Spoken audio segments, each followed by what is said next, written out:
Então, vamos começar. Unidade 5, nossa última unidade. E a gente vai falar das eudicotiledôneas, que é o último grupo dentro das angiospermas. Então, lembra, as angiospermas são formadas por 4 grandes grupos. As paleoervas, ou graduana, que é um grupo que não é monofilético, formada pelas angiospermas basais, as mais primitivas. Então, lembra, graduana vem daquelas 3 iniciais ali dos grupinhos que são os 3 grupos que não são monofiléticos, eles são parafiléticos entre si. Amborelace, que é grupo irmão de todas as angiospermas. Ninfealis, que é uma ordem, que ali a gente tem as ninféias. Opa. E Austrobaellalis, que a gente tem lá 2 famílias importantes que a gente vai estudar. Então, esses 3 grupinhos não são monofiléticos. E esse grupinho, mesmo não sendo monofilético, eles são as angiospermas basais. Um outro grupo são as magnolídeas. As magnolídeas é um grupo monofilético, também faz parte do complexo das angiospermas primitivas. Então, lembra, antigamente a gente dividia em monocotiledônia e dicotiledônia. A gente começou a perceber, a partir de filogenia, outras tecnologias, outras ferramentas para se estudar a taxonomia, que dicotiledôneas não era um grupo natural. Então, lembra sempre do exemplo do abacate. Então, o abacate, ele tem tudo de uma dicotiledônia, que é nervação reticulada, raiz pivotante, é uma árvore, câmbio vascular e por aí vai, mas tem um cotilédone só. E aí a gente não consegue encaixar. Então, esses grupos que a gente tinha, essas incongruências, principalmente relacionadas à abertura do grão de pólen, que é uma só, e as dicotiledôneas têm 3, a gente separou. A gente tem agora as magnolídeas. Também faz parte do complexo ancestral. São 4 ordens ali dentro. Magnoliales, Canelales, Piperales e Laurales. E algumas famílias para a gente estudar. Um outro grupo que é natural e que não mudou nada, nem do sistema anterior, que era o Cronk, Chico-Mono e Dico, nem com o atual, que é o APG, as monocotiledôneas. Então, as monocotiledôneas têm todas aquelas características que eu passei para vocês, que é um cotilédone, inervação paralela, não tem câmbio vascular organizado, então os feixes são dispersos. Quando apresenta flor com pétala e sépala, elas são em número de 3 e assim por diante. A gente tem outras características também. Essas características formam ali as monocotiledôneas com as famílias ali dentro. Lembra que a gente divide as monocotiledôneas em 2 grupos. As petaloides, que é um grupo para nossa conveniência, que são as que têm as pétalas vistosas. Então, lembra? A gente tem lá as petaloides, como, por exemplo, as orquídeas. As orquídeas é uma família muito importante. E a gente tem as comelináceas, que são o outro grupo, e esse grupo é um grupo monofilético, é um grupo natural. E as famílias importantes ali dentro. Dentro das monocotiledôneas, a gente tem plantas com uma importância econômica absurda. Por exemplo, orquidácea. A orquidácea, a gente pensa na importância econômica dela pelo lado ornamental, mas é a maior família de angiospermas. Então, a família que tem o maior número de espécies são as orquídeas.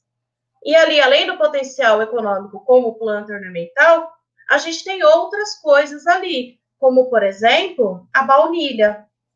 Então, a essência de baunilha é tirada de uma orquídea.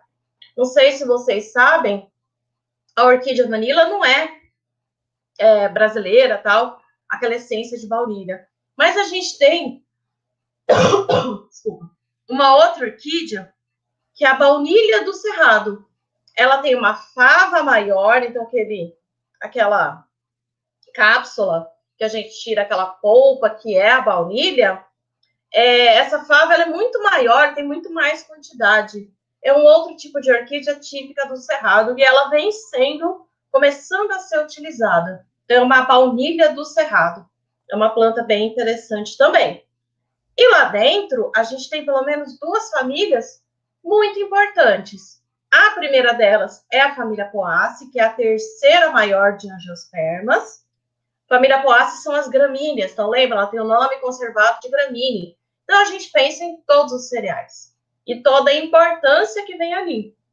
Então, quem são as gramíneas? O arroz, o trigo, o açúcar, o milho e assim por diante. Um tanto de plantas importantes ali dentro que fazem parte da alimentação humana. 50% das calorias que a gente consome são provenientes da família Poaceae. E aí ela tem as peculiaridades, as características dela. Então, a gente não tem uma flor vistosa, mas a gente tem uma inflorescência que a gente chama de espigueta, que são flores aclamídeas. Então, a gente não tem pétala e sépala, mas eu tenho as brácteas, a organização, depois vocês olham lá na aula, a organização de uma espigueta. E essas plantas são polinizadas pelo vento. E aí a gente tem todas as características relacionadas às gramíneas. E uma outra família que também é importante, não figura entre a maior das angiospermas, né? Mas a família Arecáceae ou Palmi, que é a família das palmeiras. E aí toda a importância econômica com os frutos e outras coisas das palmeiras, como o palmito, como a palha para cobertura de casas, e os frutos, como o coco, aí a extração de azeite, de óleos, de cera de algumas palmeiras. E aí palmeiras também é uma família bem fácil de identificar, porque ela tem características muito peculiares. Então, aquele caule principal, que a gente chama de crescimento monopodial, que é o estipe, as folhas estão só lá no ápice da planta, aquele meristema apical que é bem comprido, que é o palmito, e assim por diante. Então, a gente tem outras características ali para a família Arecáceae. Acabamos as monocotiledôneas, a gente vem para as eudicotiledôneas. E aí eu vou falar um pouquinho sobre elas a partir de agora. Então, eu vou compartilhar minha tela.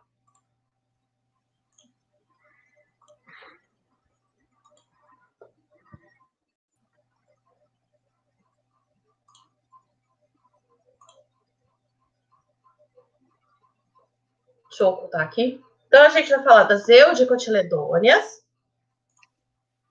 E aí, as eudicotiledôneas, o nome diz, elas são as dicotiledôneas verdadeiras. Então, lembra, tudo aquilo que eu tinha alguma diferença, alguma incongruência, eu tirei das dicotiledôneas e agora só restaram as verdadeiras dicotiledôneas. O outro nome para as eudicotiledôneas é tricolpada. Tricolpada vem do número de aberturas do grão de pólen, que é o número de 3. Essas 3 aberturas é o que muda um pouco de toda essa diversidade das angiospermas. Paleoervas, magnolídeas e monocotiledôneas têm uma única abertura no grão de pólen. Já as eudico tem sempre 3 aberturas. E essa é uma vantagem relativa importante. Então, pensa, o grão de pólen, quando ele cai em cima do estigma de uma planta para polinizar e depois completar todo o ciclo sexuado da planta, formar sementes, germinar e assim por diante, o que a gente tem? Com uma única abertura, o grão de pólen ele tem que cair no estigma com essa abertura virada para o lado do estigma. Então, se ele cair, por exemplo, de ponta cabeça, com a abertura voltada para cima, não acontece nada. Então, além do grão de pólen ter que cair no estigma, ele tem que cair do jeito certo. Na hora que eu pego as eudicotiledôneas, elas têm 3 aberturas. Então, qualquer jeito que cair o grão de pólen, basicamente, ele tem como germinar ali no estigma e formar o tubo polínico e completar o ciclo sexuado. E essa é uma vantagem importante. Aqui eu tenho cerca de 2/3 de todas as espécies de angiospermas. É o maior grupo. E é por isso que a gente leva 4 aulas para estudar as eudicotiledôneas. As principais sinapomorfias é relacionada ao tipo de pólen, com 3 aberturas, e eu tenho outras. Então, se a gente reparar, o que está em azul são características que a gente geralmente não está relacionando com as eudico. Então, mas cadê aquela raiz pivotante? Então, a gente vai mostrar mais para frente que são outras características. De sinapomorfia, é o pólen com 3 aberturas, a flor que é cíclica, e o que é ter a flor cíclica? Lembra aquele padrão em espiral que a gente viu em magnolídeas? A gente não vai ver isso aqui.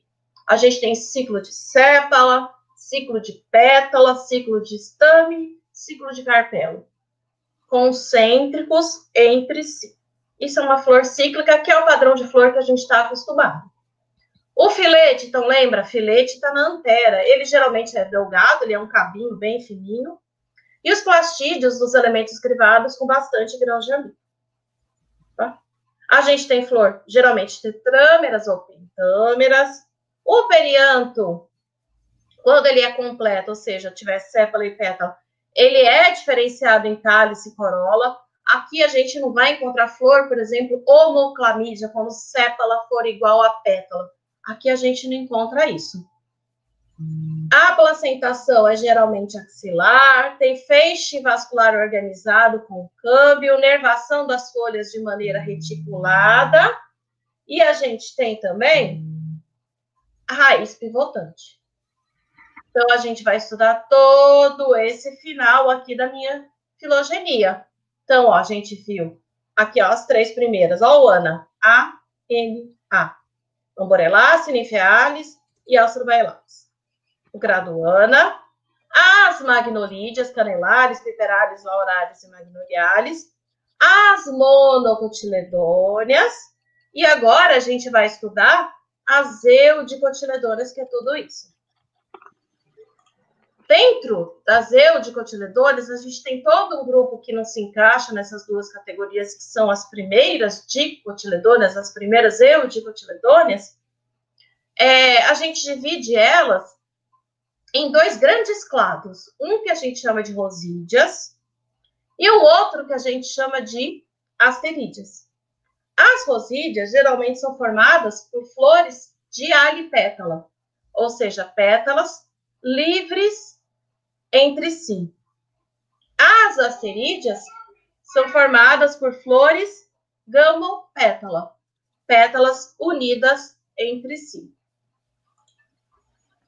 Então, a gente começa com as eudicotiledôneas, que não é nem rosídea nem asterídea, são as primeiras. E aí, a gente vai ter uma ordem que é muito interessante. Isso daqui é uma subclasse chamada Caryophyllide. E a gente tem todo um grupo de plantas dentro dessa superclasse chamada de plantas carnívoras. E elas têm peculiaridades, características inerentes a ela, que são só dela. Não vai acontecer com nenhuma outra angiospermas. Então, dentro da ordem Caryophyllales, eu tenho cerca de 14 famílias, com mais ou menos 10.000 espécies.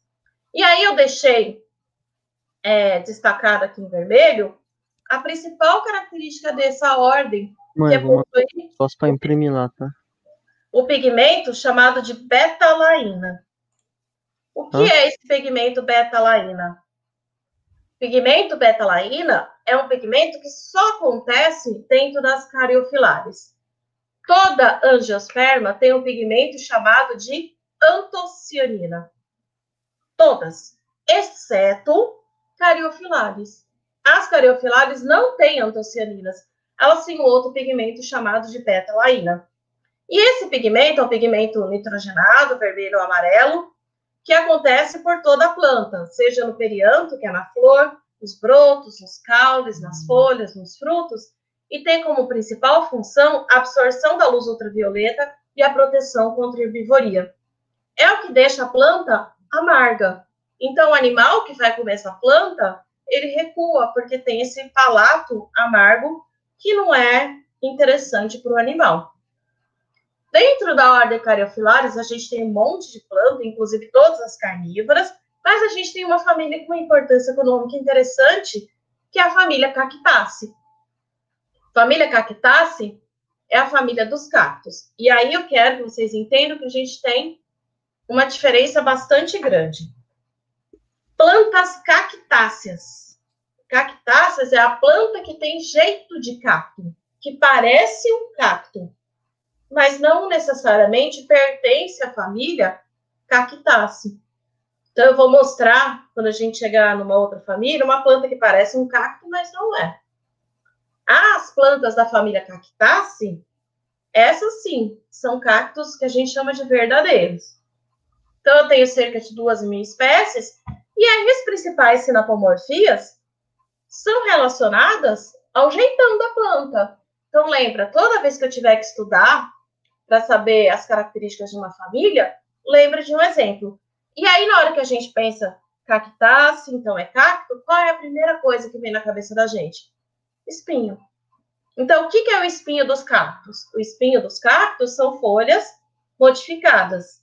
São plantas suculentas. Então, aquela estrutura da planta do cacto, a gente chama de cladódio, que é o caule, que ele é verde. Então, quem faz a fotossíntese é o caule. E ele armazena água dentro dele. Então, a folha aqui, ela se transforma no espinho, ela não faz fotossíntese. Quem faz a fotossíntese é o próprio caule da planta. A gente tem flores muito grandes, com bastante tépalas, e esse arranjo é em espiral. Então, vamos mostrar o jeitão do cacto. Então, são plantas neotropicais, basicamente, que a gente fala neotropical é a América, mas a gente tem alguns representantes aqui nessa linha tropical, que inclui a África e a pontinha da Ásia. E aí a gente tem as principais sinapomorfias. Então, a gente tem as folhas reduzidas a espinhos, a gente tem auréolas, e dessas auréolas saem os espinhos.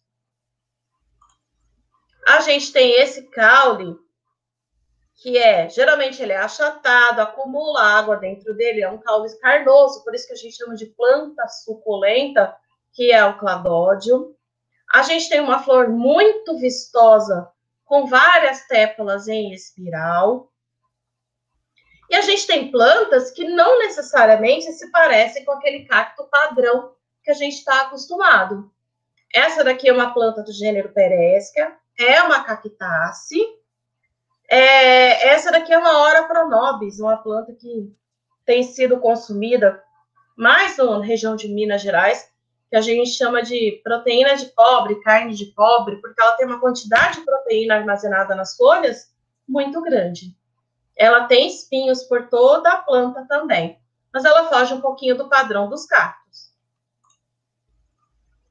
Todas as plantas têm ovário ínfero ou semiínfero, então a gente tem lá um monte de pétala. Olha a quantidade de estame que eu tenho, e esse gineceu aqui, ó, estigma, estilete e o ovário aqui embaixo.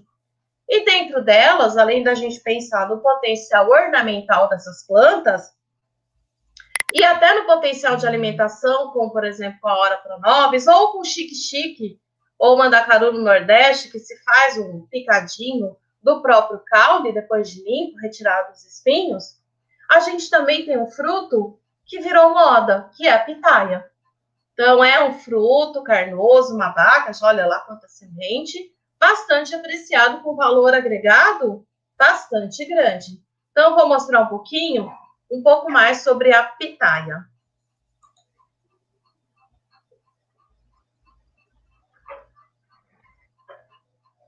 Fala, galera da roça, fala, galera da cidade, fala, galera da pitaia. Meu nome é Matheus Cirino e esse é mais um Agronomia. Vou contar para vocês sobre uma fruta que vem ganhando muito espaço no mercado brasileiro.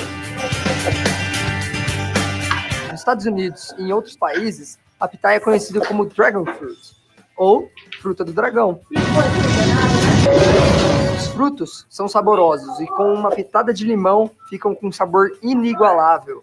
A pitaia tem para todos os tipos e gostos e todas as cores, amarelas, vermelhas e rosadas. O peso de uma pitaia pode variar de 100 a 800 gramas. E vale lembrar que o quilo de uma pitaia pode custar de 40 a 50 reais. Assim, uma pitaia pode chegar a 25 reais. Tá caro? Muito caro! E o primeiro sinal de importância da pitaia, tanto para a galera da roça, tanto para a galera da cidade, é o money. A bufunfa, o faz-me rir, o din-din, o caiu no final do mês. Money! Mas a nossa queridinha do momento não vem só tomando espaços nas mídias pelo seu preço ou por sua beleza natural. Ela vem ganhando também desenvolvimento em regiões como no interior do estado de São Paulo, numa cidade chamada Colômbia, onde eles realizaram todo um evento sobre a cultura. Trouxeram professores, pessoas importantes para falar sobre a adubação, o mercado e todo o desenvolvimento que essa fruta tem trazido naquela região. Vocês não sabem o que dá para fazer com essa fruta. Além de desenvolver toda uma região, a gente consegue fazer sucos, sorvetes, cremes e tudo mais com a pitaia. Até mesmo pitaia desidratada. Você tá achando que é só comida? Não é não. Ih,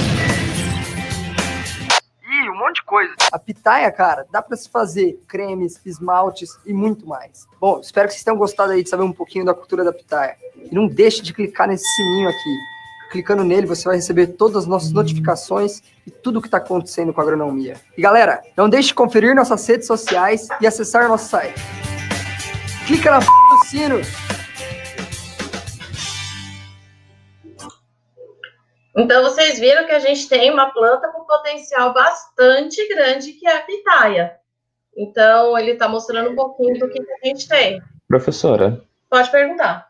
o valor agregado da pitaia em decorrência de ainda se ter uma pequena produção ou por que esse alto valor? É por isso. Ah, E assim, tá. é uma planta que não é difícil de cultivar. Eu mesma tenho uma muda de pitaia aqui em casa. Sério? Mas eu não cuido dela, então, coitada. Ela tá ali, jogada num canto. Mas a minha vizinha cuida e a dela já chegou a produzir. Entendeu? Ela não é uma planta que demora muito. Mas ela é uma planta exótica que está começando agora a produção. No Machado, a gente encontra ela, por exemplo, e vem de um produtor daqui de Sinop. É um senhor japonês que produz. Ele tem o sítio, a fazenda dele é ali depois da Acrinorte, só que do outro lado da BR. Um pouquinho depois da Acrinorte, ele produz a pitaia para o Machado. É uma planta bem bonita, assim. Ela é uma trepadeira, então a gente vai colocando nas bandejas e é um jeito mais fácil da gente cultivar, até para ter acesso aos frutos. Então é bem interessante. Ela é de origem de qual país, professora? Ela é asiática. Ah, tá. É uma planta asiática, mas que pegou muito bem aqui pelo nosso clima ser semelhante de onde ela veio. Só por curiosidade, eu conheço um professor aqui da universidade que coleciona, porque a gente tem vários tipos de pitaia. Então, é uma planta bem diversificada. Ali tem a bonitona, né, que é a da polpa vermelha, mas tem a da polpa branca, tem a amarela com a polpa branca, amarela com a polpa vermelha, vermelha com a polpa vermelha, vermelha com a polpa branca, e assim por diante. É bem interessante, ele coleciona pitaias diferentes. É bem legal.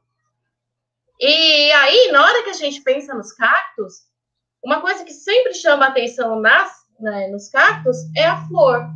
Essa flor, ela é bastante vistosa. Então, ela é uma flor com muitas pétalas e sépalas, que tem muitos estames e é para maximizar a atração de polinizadores. Então, podem ser abelhas, besouros, pássaros, morcegos e assim por diante. Opa, então, quem assistiu a aula de polinização, viu que eu deixei um videozinho só de polinização de cactos por morcegos lá, que é bem interessante de se ver. E aí a gente entra nas rosídeas propriamente ditas, né? Então, esse é um grupinho que não é nem rosídea nem asterídea, e agora a gente começa as rosídeas. E as rosídeas é um grupo bastante grande. E aí a gente costuma dividir em rosídeas 1 ou fabídeas e rosídeas 2 ou malvídeas. São os dois nomes para esses grupos aqui. Então, a gente dividiu em dois clados, rosídeas 1 e 2, e a gente tem um grupinho que é a ordem Myrtalis, que não é, a gente não sabe se é rosídia 1 ou 2, então a gente deixa ele bem ali no meio, entre rosídeas 1 e 2. É uma das angiospermas mais antigas, então elas surgiram há pelo menos 100 milhões de anos, geralmente polinizadas por insetos, as rosídeas de um modo geral. E a parte química, a gente tem os grupos aqui dentro, eles têm como composto secundário o tanino. E o tanino é um composto secundário bastante simples. Vocês vão ver que o próximo grupo, que são as asterídeas, tem todos os outros tipos de compostos, menos taninos. Taninos é uma coisa de rosídia. E tem alguém com o microfone aberto conversando. Falta a questão 5 e a questão 6 também. A questão 5 e 6 de alguém que está falando. Então, por favor, desliga o microfone. A resolução. A gente começa rosídeas 1. O resultado. E aí a gente tem como outro nome para rosídeas 1, fabídeas. Por que fabídeas? Porque aqui dentro a gente tem uma ordem, que é uma ordem bastante importante, que é a ordem Fabalis, que que a gente tem a família Fabaceae ou leguminosas. Principais características vêm da própria ordem, que são os módulos de fixação de nitrogênio. Na hora que a gente pega as rosídeas 1, são de alipétala, porque é uma característica de rosídea, mas geralmente a gente tem flores pentâmeras, com 5 pétalas. E aí, se vocês olharem outras características, vocês vão ver que é bastante diversificado. Tem planta com folha simples, mas também tem planta com folha composta. Tem androceu com muitos estames, mas com número de estames fixo, como 5. Tem gineceu de alicarpelar, mas tem gineceu gamocarpelar. Tem plantas de ovário super, mas também tem plantas de ovário ínfimo. Só para vocês entenderem o quão diverso é o grupo das rosídeas 1. Primeira ordem que a gente vai estudar aqui dentro é a ordem Malpighiales. A gente tem 35 famílias, mais de 13 mil espécies. Primeira família aqui dentro, família Euphorbiaceae. Família Euphorbiaceae é a família da mandioca, da seringueira, da mamona e de 2 plantinhas ornamentais como o bico de papagaio e coroa de Cristo. E aí, como toda vez eu vou falar, lembrem do exemplo. Vamos pegar, sei lá, a mamona de exemplo. Principais características da família Euphorbiaceae.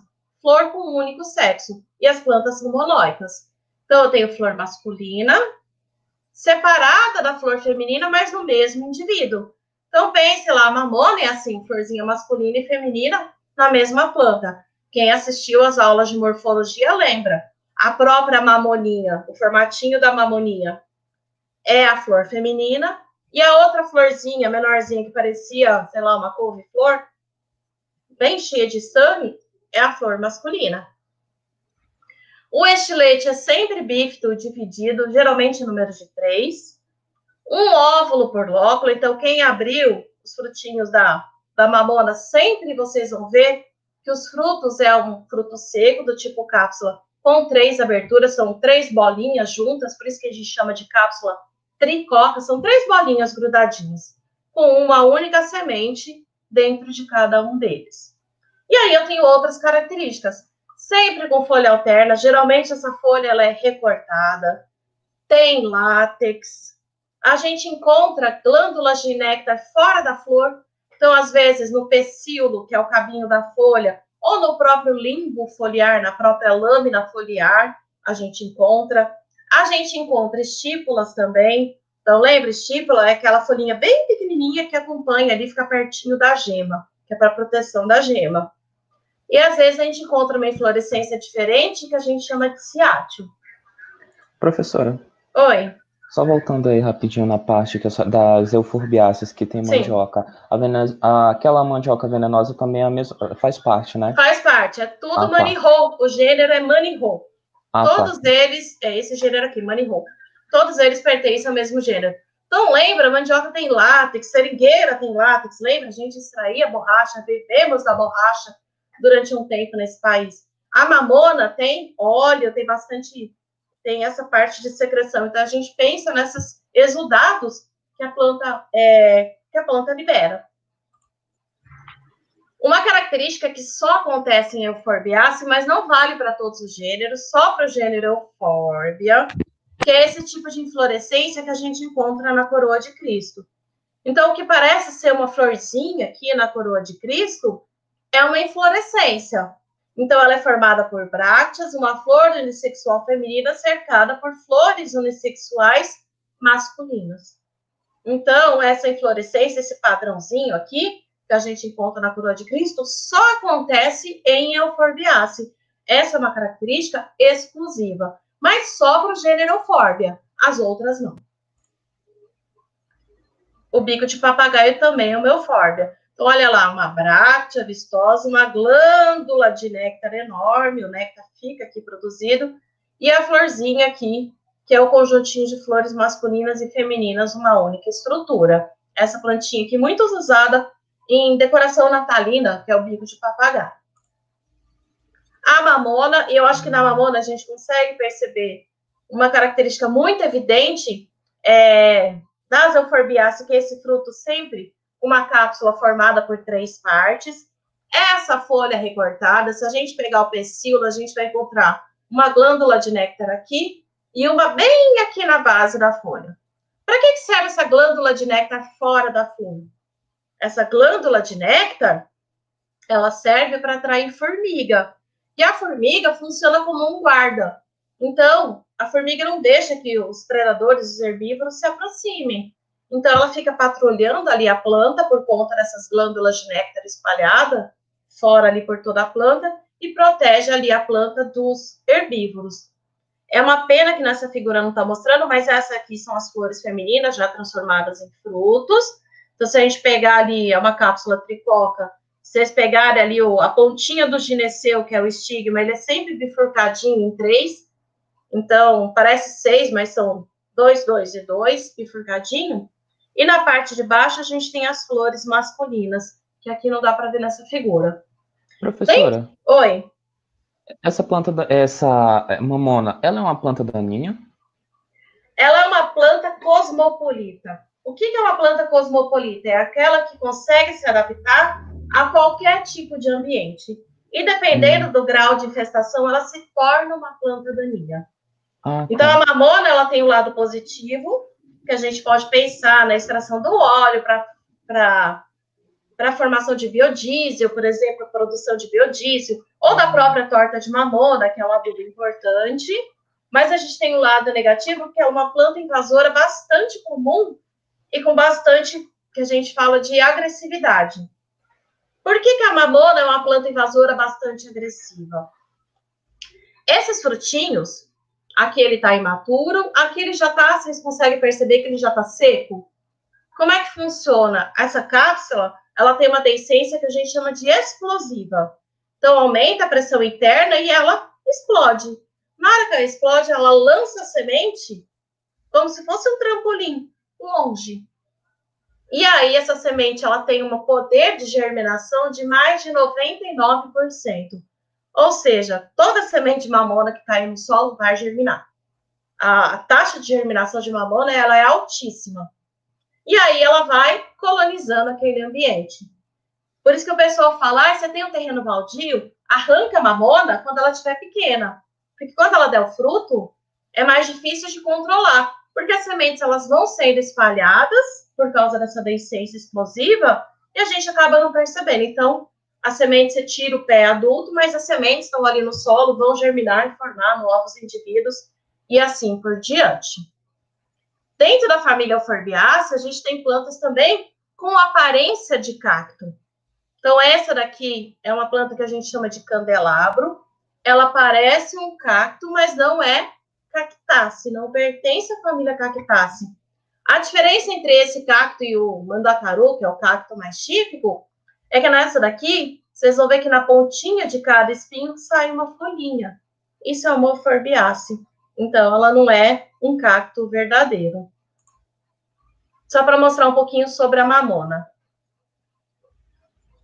A mamona é encontrada nas regiões de clima mais quente Olha do Brasil. Aqui em matas, embaixo. lavouras e até mesmo em lotes vagos, ela sempre está lá. Ela aparece em grande quantidade, sobretudo onde tem a matéria orgânica. Ela gosta muito também na área onde tem sol, né? Numa região tropical igual a nossa e que tem uma incidência boa de luz solar.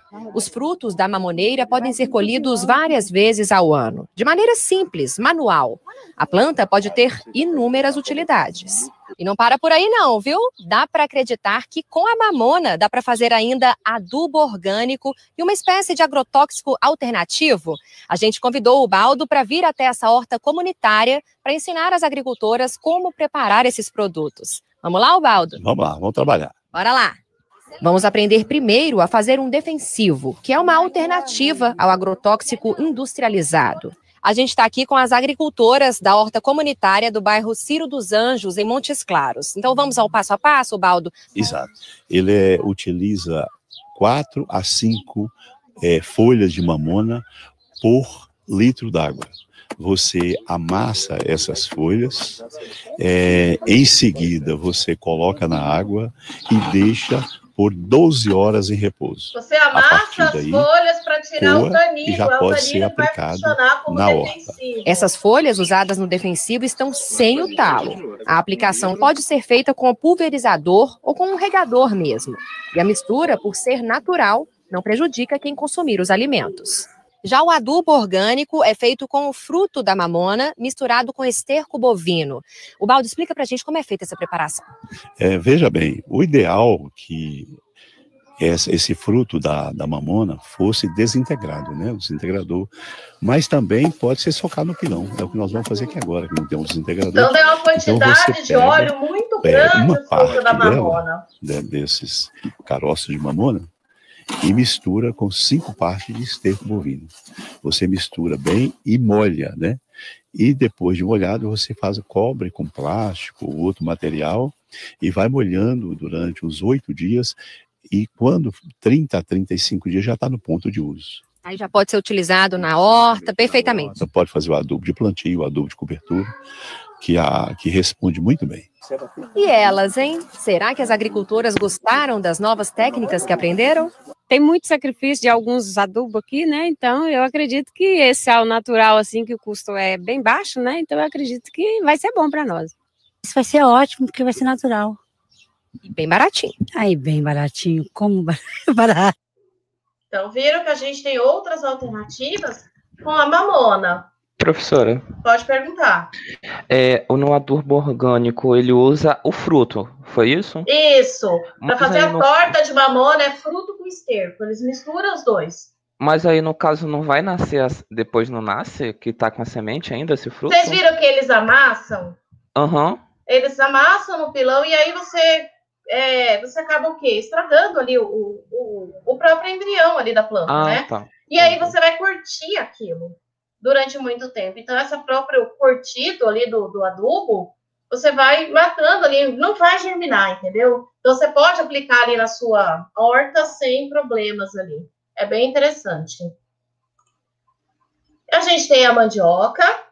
Então, a mandioca, ela ainda é um produto símbolo do Brasil, é uma planta nativa do Brasil, que tem alguns centros de diversidade identificados, mas Mato Grosso é o centro de diversidade número 1 da mandioca. Ou seja, a gente sabe que a mandioca, ela surgiu aqui em Mato Grosso. E uma coisa bastante interessante com a mandioca, que eu aprendi não faz muito tempo, não. A gente tem um projeto para o pessoal da pós-graduação, mas ele é aberto para todo mundo, Falando sobre Etnoconhecimento. E uma pesquisadora da Embrapa daqui de Sinop, a professora Eulália, ela falou um pouquinho sobre a mandioca e as suas etnovariedades. Então, a gente tem variedades diversas de mandioca. Só, dependendo de comunidade, por exemplo, lá na Baixada Cuiabana, foram identificadas 29 etnovariedades.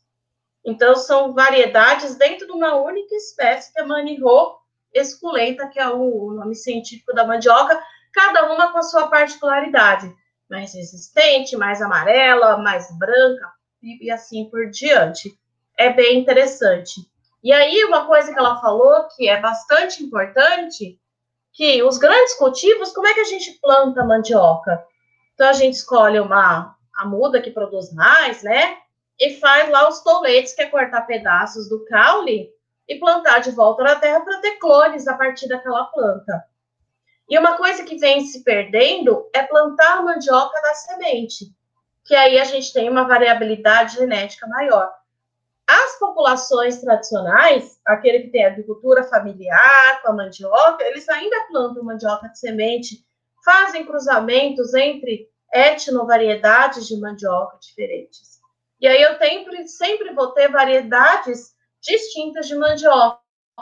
Isso é muito interessante. Isso é uma coisa que vem sendo feita, é um aperfeiçoamento feito por uma população tradicional, que não sabe o que é melhoramento genético, mas faz isso na prática, todo dia ali, na hora que ele cruza os pés de mandioca e formando variedades diferentes de mandioca. É muito bonito o trabalho sobre a origem e o centro de diversidade sobre a mandioca. Professora, aí no caso, para ele se recolher essa semente, ele dá flores?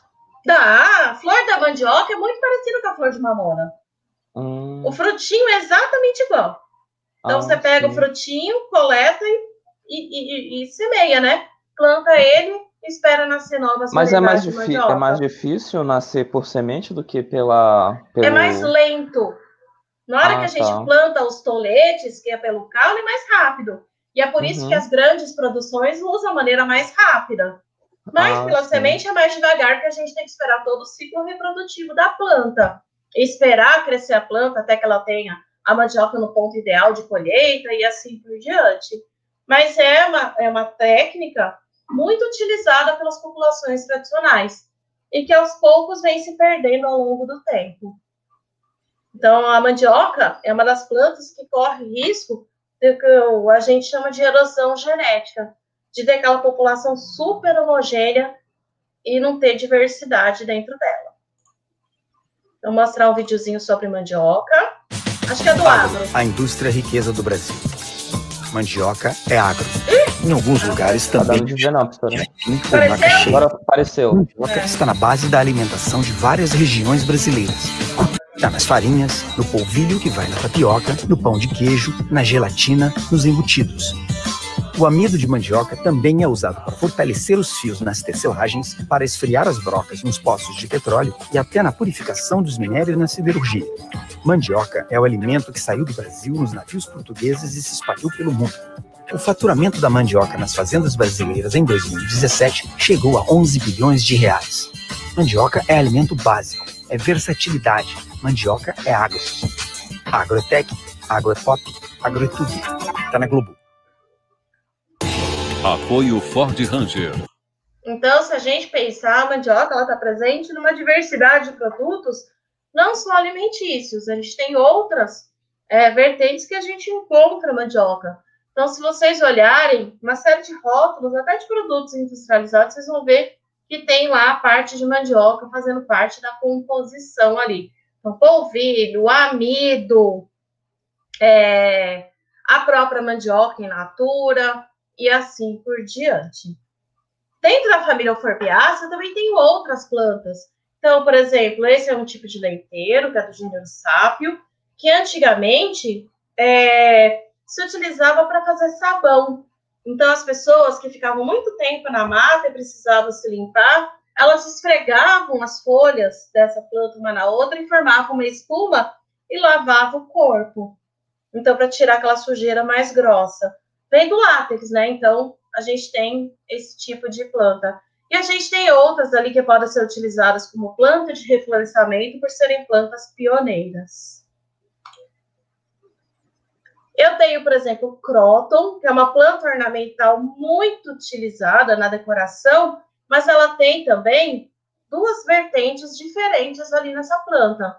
Ela é uma planta melífera, então os apicultores, de um modo geral, assim, generalizando, eles plantam cróton em volta das suas colmeias, porque é uma planta que atrai abelha. E ela tem um potencial medicinal também bastante interessante. E a gente tem a alcórnia, que é um dos poucos representantes da parte florestal, né, dentro da família Euphorbiaceae. Se vocês repararem, as Euphorbiaceae são plantas menores, geralmente arbustivas. E a gente tem uma que é a árvore, que é a alcórnia, que ela tem uma madeira leve muito utilizada na fabricação de caixões. Durante muito tempo, basicamente todo o caixão era fabricado com alcórnia. Isso é bem interessante. E ela tem potencial combustível, igual da mamona, igual a qualquer outra Euphorbiaceae, na hora que a gente pensa nesse óleo que a gente retira dos frutos, que a quantidade de óleo é bastante interessante. Dentro da ordem ainda Malpighiaris, a gente tem a família Passifloraceae. Passifloraceae é a família do maracujá. E essa é uma planta tropical, olha aqui, ela acontece nos trópicos. Também é uma planta brasileira. E aí, a principal característica é a flor do maracujá. Então, eu vou passar aqui para a figura. Para quem nunca viu uma flor de maracujá, ela tem esse jeitão. Então, ela tem as pétalas, as sépalas estão aqui embaixo, a gente não consegue ver. E ela tem um ciclo a mais, que é o que a gente chama de corona, que é essa parte aqui, ó, que é toda franja, toda fimbriada, cheia de franjas, que é um verticilo a mais para a atração do polinizador. E eu tenho os órgãos reprodutivos, uma estrutura chamada de androgilóforo, que é um pedestal, olha aqui, ó, ele tem um cabo, que suspende tanto o androceu quanto o gineceu. As anterinhas ficam sempre com os estames ficam sempre com as anteras voltadas para baixo, e aqui em cima o gineceu com 3 estigmas. Essa antera voltada para baixo, ela tem uma particularidade. O polinizador dos maracujás, de modo geral, são abelhas do gênero Mamangava, que é uma abelha muito maior.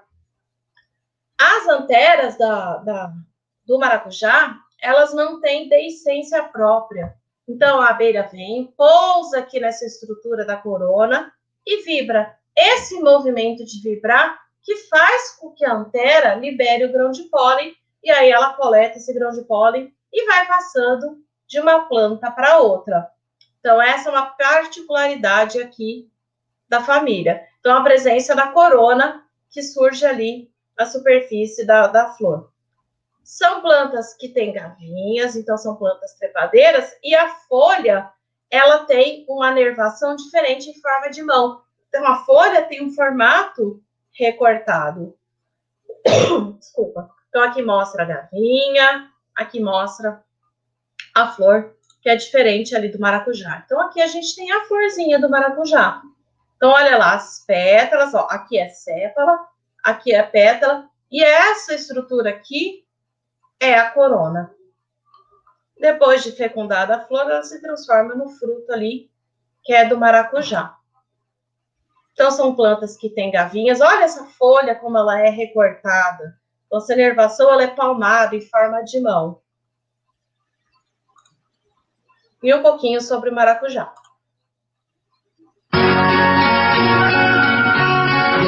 Logo cedo, o seu Zé já está pronto para o batente. Ele e a família. A plantação fica quase na porta de casa. É só caminhar um pouco, aí começa a colher. O sol forte deixa o trabalho mais difícil, mas com todo mundo ajudando, o tempo parece andar depressa. E logo, os sacos ficam cheios da fruta. Uma vez por semana acontece a colheita. Geralmente é na sexta-feira. Essa cor amarelada está na hora de fazer a colheita. Ou então, quando geralmente ele madura, ele cai no chão naquele sistema lá, aí está na hora da colheita. Aí reúne a família e vem colher o maracujá. Seu Zé demonstra conhecer a fruta, mas para ele a cultura ainda é novidade. O pequeno agricultor vive em um assentamento em Santa Helena de Goiás, no sudoeste do estado. O cultivo do maracujá começou há 2 anos. Surgiu o técnico de uma empresa que faz suco, trouxe a demonstração aqui para Santa Helena aqui, no assentamento aqui, fizemos uma reunião e implantemos o maracujá e está dando tudo certo. Seu Zé conta que 5 pequenos produtores começaram a plantar o maracujá, mas hoje está sozinho. O investimento dele foi de R$5.000. É só uma cultura que não é barato para você começar a plantar, porque exige madeira, tronco, muito caríssimo, você sabe que é, né? Feito a armadilha do arame vertical, só um fio de arame, então isso aí fica caro. Aí o pessoal acabou desistindo. É, exatamente. A área plantada do seu Zé não é muito grande não, é apenas 1 hectare.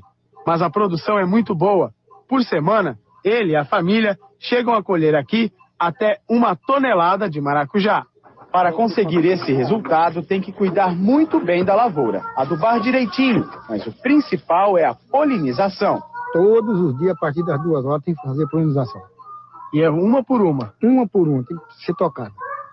Dá muito trabalho, não dá não? Dá um trabalhozinho, mas vale a pena. E tira o pólen da onde? De baixo e põe em cima? É, de baixo da flor e põe em cima um polinho amarelo. E no que você toca já faz a polinização. Então ele está mostrando uma polinização manual. E aí vai cair. Ele tem que tocar na antera, porque se não tocar, ela não libera o grão de pólen. Dá um fruto dessa qualidade. E não polinizado, esse fruto aqui. Esse pequenininho. Esse pequenininho aqui. Que não tem utilidade nenhuma. Nenhuma. O agricultor tem contrato com uma indústria mineira que fabrica sucos. A empresa vem buscar a fruta na roça 1 vez por semana. O faturamento fica entre 40 a 45 mil reais ao ano. Uma mudança de vida para o seu Zé, que já perdeu lavoura de soja e ficou com dívidas no banco. E como a família trabalha unida, também ganha unida. A Adriana é a filha mais velha do seu Zé. Hoje, ela já tem planos de, no ano que vem, fazer faculdade. É daqui mesmo que vai sair o dinheiro para mim estar fazendo a minha faculdade. E para dar um futuro melhor para minha filha. Então tem que trabalhar, né? Tem que trabalhar aqui mesmo. E daqui mesmo tem que sair o lucro, né? E catar bastante maracujá. Catar bastante maracujá. Com o dinheiro do maracujá, o seu Zé está conseguindo pagar as contas, sustentar a casa e o melhor, comprar de novo gado para a propriedade. Animais que ele teve que vender por causa das dívidas. Seu Zé já tem 7 vacas. Então, é só para vocês verem como uma produção para um agricultor familiar pode mudar a vida toda ali daquela comunidade. Então, só para mostrar um outro tipo de produção ali, uma produção mais familiar. Professora, pode perguntar. A implantação de caixas com abelhas influenciaria, tipo assim, para eles não fazer essa polinização manual? Sim. Ou isso é uma coisa que demoraria? Não é. É bastante comum. Principalmente quem tem frutíferas.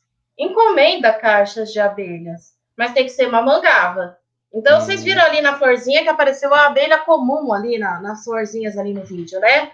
A abelha comum, ela poliniza muito pouco. Ela quase não alcança na antera. E esse não encostar na antera não libera o pólen e ela não poliniza. Então, você tem que comprar a caixa de mamangava. Para um pequeno produtor, é mais caro. Então, você tem que ter um investimento para ter um retorno interessante. Mas vocês viram que a produção dele mesmo em 1 hectare é uma produção interessante. Você viu que a produção dele é direcionada para uma fábrica de sucos. Então, a gente tem outras coisas aqui acontecendo. Próxima família, a família Malpighiaceae.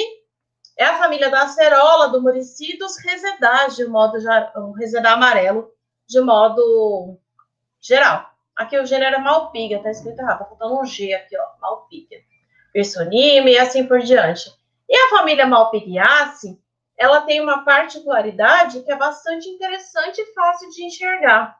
Se ela tiver com flor, a gente vai pegar a florzinha, virar ela de ponta cabeça e ver se na base das sépalas elas têm as bolinhas, que são esses nectários extraflorais. Tem esse nectário, geralmente eles são em pares, que é bem interessante, cada sépala com um parzinho dessas glândulas ali embaixo. Então, isso é muito típico de Malpighiaceae. Uma outra característica que é bem importante é o tipo de flor. Ela tem o que a gente chama de unha. Então, o que é a unha? Essa estruturinha aqui. Então, ela tem um pedacinho, uma ponta, e aí sim a pétala. Ela tem um pedestalzinho e a pétala, um pedestalzinho e a pétala. Essas pétalas ungiculadas, elas são muito típicas de Malpighiaceae. E olha aqui, na hora que eu viro de ponta cabeça, olha a sépala aqui, ó. Sempre parzinhos dessas glândulas na base da sépala. Então, a gente chama isso de sépalas com nectários extraflorais, ó. A gente consegue enxergar essas glândulas. Isso é Malpighiaceae. Isso é muito típico da família. Geralmente, as folhas são simples e opostas, as flores são zigomorfas e assim por diante. Então, na hora que a gente pega essas características, esse tipo de flor com essas glândulas e ter uma folha simples oposta, a gente já sabe que é Malpighiaceae. E eu acho que o principal produto, que acho que é o mais conhecido, é a acerola. Então, é uma fruta brasileira também, a acerola. A gente pode, a partir dela, toda a parte da polpa, né, produção de suco, geleias e ketchup. Uma universidade, eu não lembro de onde que é, mas eu não lembro se é do Rio ou é de Minas, eu não tenho certeza. Eles ganharam um concurso internacional com a produção de ketchup a partir de acerola. Era um ketchup diferente. Vocês já ouviram, né, que dá para fazer ketchup de goiaba, por exemplo, que o ketchup originalmente é do tomate, mas pode ser feito de acerola, e ele ganhou um prêmio internacional de qualidade e sabor. Então, são coisas diferentes que aparecem. E o murici, que é uma planta mais amazônica, né? Pouco divulgada, com um sabor interessantíssimo, mas muito pouco divulgada, muito consumida na região norte, mas que tem um potencial para ser distribuído para o Brasil inteiro, mas ainda é pouco divulgada, pouco conhecida. sei se vocês conseguem ver, mas daqui dá para ver no restinho aqui no fruto, as células persistentes, a gente enxerga ainda as glândulas aqui nos frutinhos. E essa é uma planta ornamental muito comum, muito utilizada para paisagismo, que é esse resedar amarelo. E aí a gente tem coisas diferentes. Então, não sei se vocês já ouviram falar, né, do Daime, né, do Santo Daime, que é aquele chá, que é uma religião que toma, e assim por diante. O Daime, ele é produzido, ele é uma mistura de 3 plantas, basicamente, que é aquele chá que o pessoal dessa religião segue, né? Uma das plantas é esse cipó, que é o cipó mariri, que é Banisteriopsis caapi. É a partir desse cipó que a gente, juntando com as outras 2 plantas, todas elas têm um princípio ativo que a gente chama de alucinógeno. E aí eles falam que toma para abrir a alma, abrir a mente e assim por diante.